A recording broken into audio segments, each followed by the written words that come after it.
My partner left me for a younger model, said your old news. Now I'm thriving, and he's regretting every second.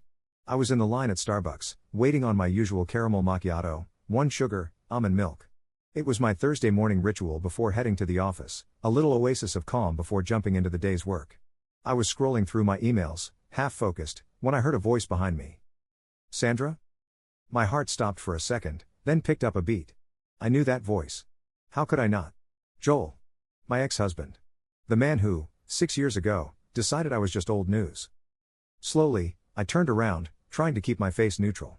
There he was, standing right behind me in his blue suit, which looked a little worn and slightly wrinkled. I wasn't used to seeing Joel anything less than perfectly pressed.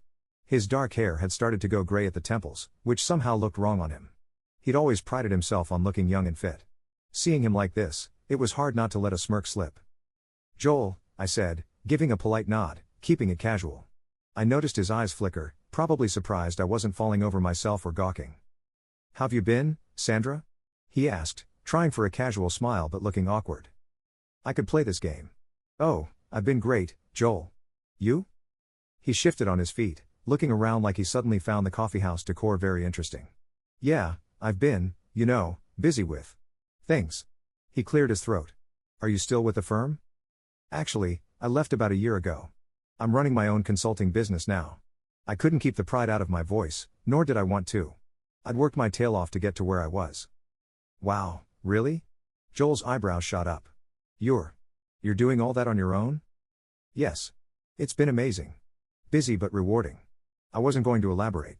Joel didn't get to know about the details of my life anymore.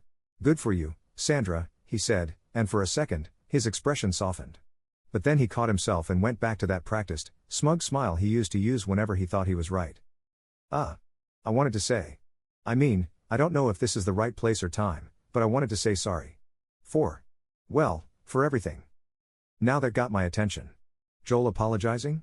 6 years ago, he hadn't even bothered to apologize when he told me he was leaving me for Lily, his little grad school fling. She was 26, with her art degree and her shiny hair down to her waist, and she thought Joel was her ticket to some sophisticated, glamorous life. Thanks, I said, not really sure where this was coming from. He rubbed his neck, a gesture I remembered from back when we'd first started dating. It was like a nervous tick. I hadn't seen him look nervous in years. Look, I don't expect you to forgive me or anything like that. It's just, I made a mistake. I really messed up, Sandra. I crossed my arms, raising an eyebrow. You don't say. He let out a small, humorless chuckle, and I could see the weariness in his eyes. He looked like someone who hadn't had a good night's sleep in a long time. You have every right to be mad at me. What I did was unforgivable. I nodded, not arguing. Yeah, it was. But I'm not mad, Joel. Honestly, I don't think about you much anymore. He winced a little at that, then forced a chuckle. Guess I deserve that. Oh, you do, I said, letting a hint of a smile slip. So, why now? Why the sudden epiphany? He paused, his mouth opening, then closing. Finally, he sighed. Lily and I. We're on a break. There it was. I had to bite my lip to keep from laughing. Joel, who'd left me for some supposed grand new adventure, was now apparently back in the real world, the honeymoon over. A break, huh? I said, pretending to be sympathetic. I thought you two were perfect for each other. He ran a hand through his hair, and I noticed his fingers were trembling slightly. Yeah, that's what I thought too. But Lily's different now. Oh really? I couldn't help myself. I wanted him to spell it out, make him admit what everyone else probably already knew. She's young. She wants things I can't give her. She's out with her friends every night, Sandra. Parties, trips, all these Instagram moments. It's exhausting. And when we're together, she's always on her phone or talking about things I don't even understand. There it was. He wasn't her cure, he was just a phase. I almost felt bad for him. Almost. Joel, I hate to say it, but this sounds like exactly what you signed up for. He laughed, a bitter, self-deprecating laugh that surprised me. I know. And I'm an idiot for it. I thought I was chasing excitement, but I've been running in circles. He took a deep breath, meeting my eyes. I miss what we had, Sandra. The life we built. I didn't expect him to go there, not so directly. You miss me? I asked, surprised at how raw his admission felt. Joel's gaze softened, and he nodded. Yeah. I miss you. I didn't realize how good I had it. I thought I wanted freedom, but what I had was stability, comfort. Love. He looked away, and I could see the regret etched on his face. I threw it all away for I don't even know what. You thought you wanted something new, I said, my voice calm but firm.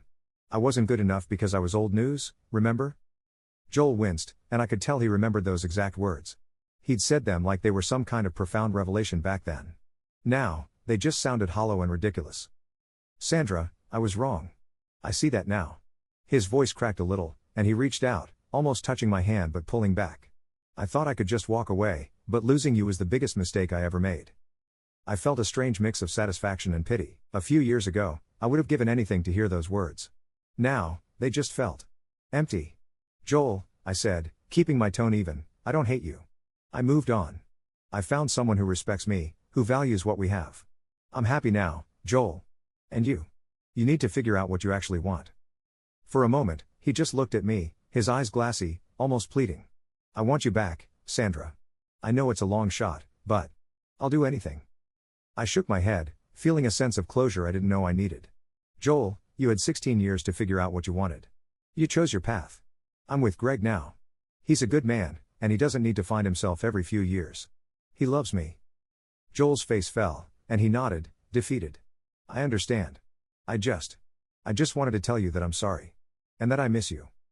Well, I said, feeling a sense of peace, it's a little late for that. I picked up my coffee, gave him one last nod, and walked out, feeling like I'd finally left him, and all the pain he'd caused, behind. I was free. I was thriving. And Joel?